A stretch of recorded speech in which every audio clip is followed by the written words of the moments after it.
Well, here's the last take before we put the block filler in. Block has been prepared. The block guard is in position.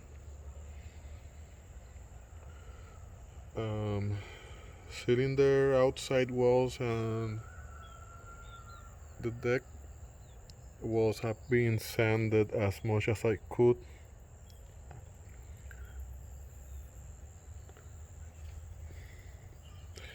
And okay.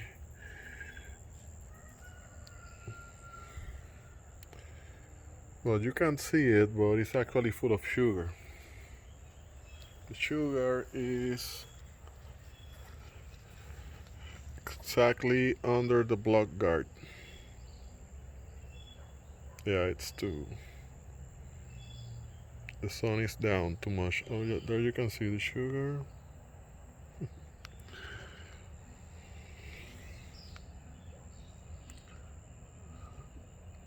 Let's save the block.